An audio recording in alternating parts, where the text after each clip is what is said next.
In the last 100 years or so, we have seen unprecedented change in technology that has changed how we work and how we live completely.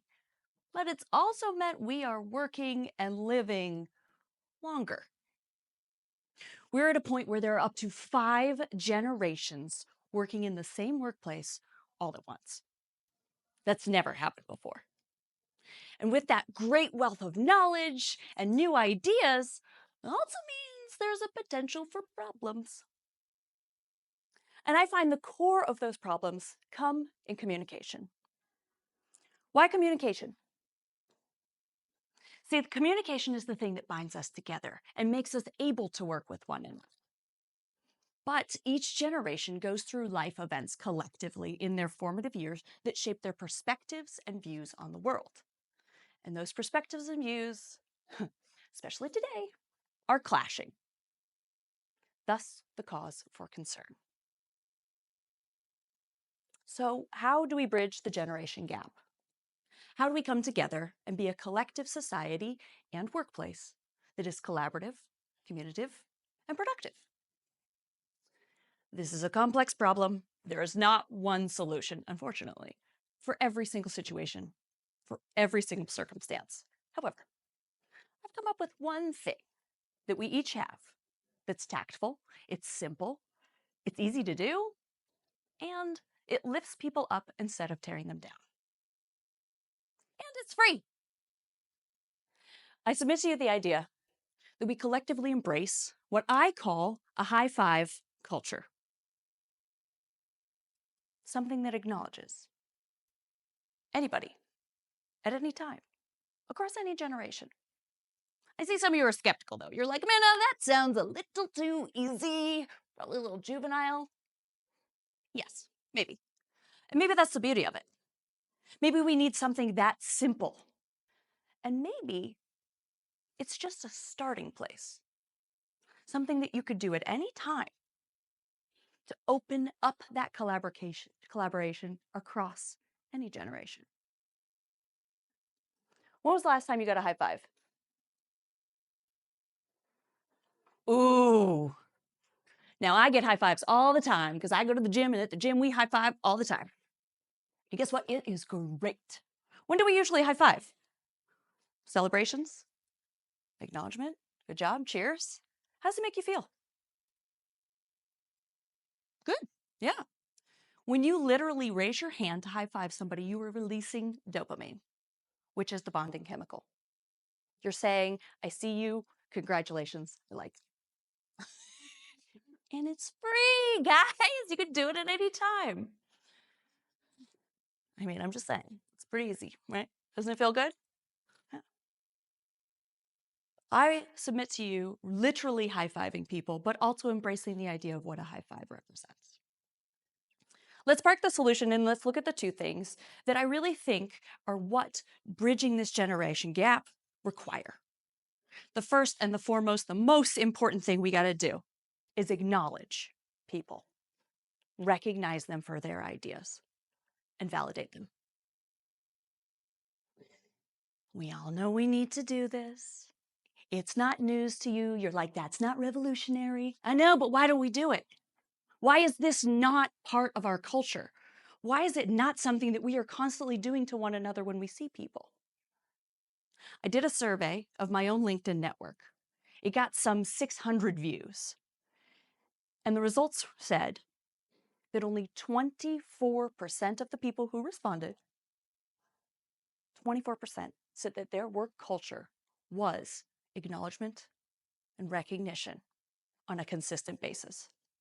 24%. It's not the greatest number in terms of telling people good job. Now, granted, wasn't a ton of people that responded, but maybe that's because they were not so sure whether or not their employer would see if they said, our culture's terrible. So is it really 24% or could it be a lot worse? It's not just my studies.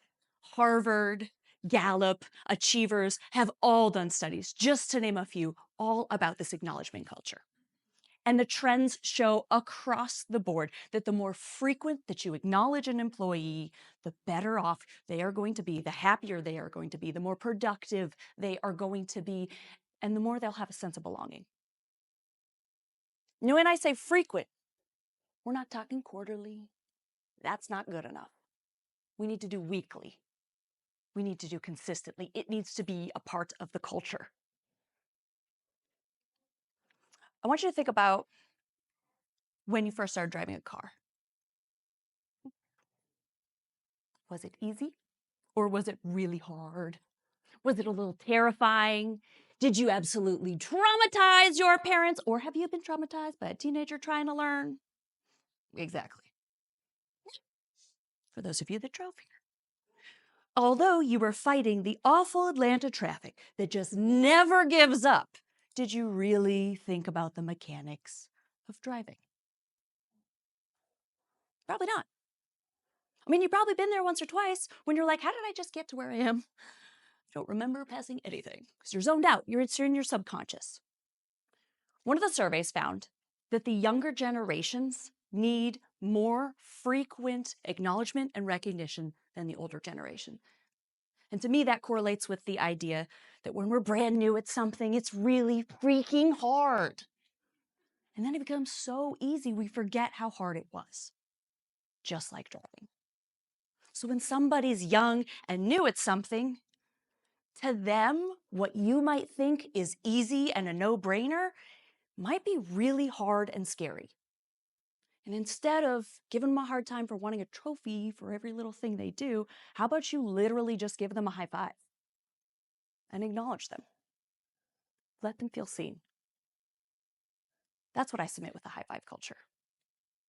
Creating this environment where we make sure people feel seen. It's not just one generation or another, it transcends anything. Anytime you do something new, it's scary. So let's see each individual as that, an individual that's really trying, unless they're not trying. Maybe don't give them a hard time if they don't try. Fair. Let's talk about the second portion of this. Physical touch. Physical touch in our society is not a good thing. It's bad. It is not okay. Dare I say it's even evil? Yet, as human beings, we actually require physical touch. Now, before the pandemic started happening, it was already decreasing because technology, smartphones. Dr. Tiffany Fields found in a 2018 study in the airports that people, even though they were clearly traveling with one another, like a couple or a family, guess what they're doing? They're on their smartphones, not communicating, not touching. Obviously, the pandemic has exacerbated the fact that as a society, we actually are in a touch deprivation.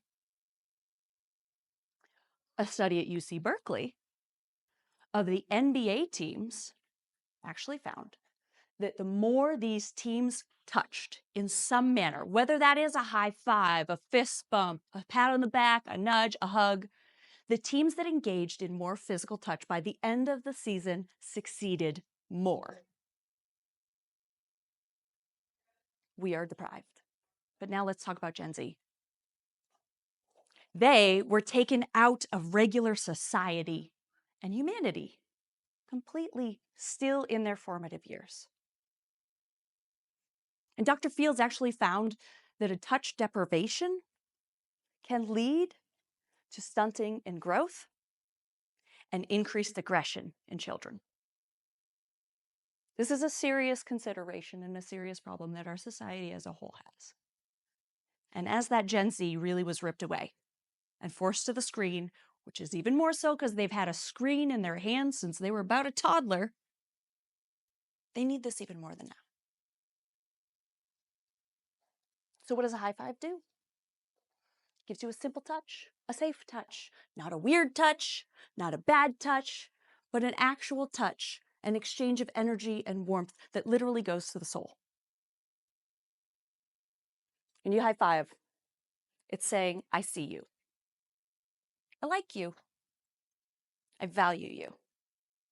I appreciate you. Isn't that what we all want? To feel like we're part of a team that is valued and appreciated? Like we belong? No, maybe it's not the most rocket scientist thing in the world. It's not the greatest, newest idea, but maybe it's the idea that the society as a whole, across generation, needs to embrace. It's a starting point, literally high-fiving people. But what can that do beyond?